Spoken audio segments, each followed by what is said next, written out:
अगर आपको doctor prescription नहीं दे रहा है तो क्या किया जाए? देखो,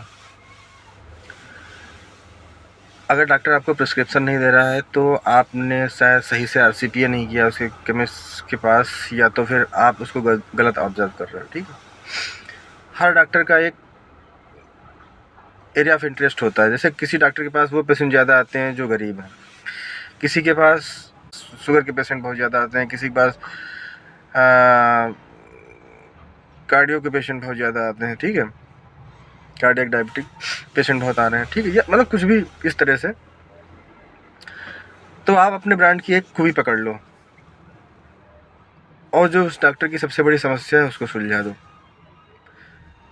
अगर डॉक्टर को रिजल्ट चाहिए या लिटरेचर ओरिएंटेड है या डाटा ओरिएंटेड है तो उसको आप डाटा दिखाओ, बताओ कि कैसे आपका प्रोडक्ट की एफिकेसी क्या है, उसके क्या क्या ट्रायल्स हैं, कैसे वो आप डॉक्टर के पेशेंट को ज़्यादा बेनिफिट करेगी। ठीक है, अगर डॉक्टर को इकोनॉमिकल टाइप का है, मतलब जो सस्ती दवाइयों को प्रेफर करता है क्योंकि उसके पास गरीब पेशेंट ज़्यादा हैं, तो अपनी कीमत समझाओ। कीमत अगर आपके प्रोडक्ट की ज़्यादा है तो उसको डेली डोज के हिसाब से समझाओ कि ये डेली डोज इतनी पड़ेगी, लेकिन हमारे प्रोडक्ट में ये बेनिफिट ज़्यादा है, तो ये कोटिंग है या जो भी आपका प्रोडक्ट है, एंट्री कोटिंग है, जो भी मतलब जो भी बेनिफिट है, मैं तो एक एग्जांपल दे रहा हूँ, तो उस हिसाब से समझाओ और उसको डेली डोज पे लाओ कि डेली डोज सर हमें लगता है आपको महंगा है थोड़ा, लेकिन जब डेली डोज पे आते हैं तो हमारा भी एक पेशेंट के लिए बेनिफिट को देखते हुए इकोनॉमिकल ही पड़ेगा।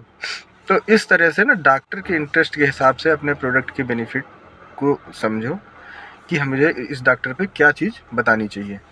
उस हिसाब से जब आप काम करोगे तो डॉक्टर कन्वर्ट होगा। ठीक है, बाकी अगर इसके अलावा कोई क्वेश्चन है तो आप मुझसे कमेंट में पूछ सकते हो, मैं उसका आपको आंसर दे दूँगा।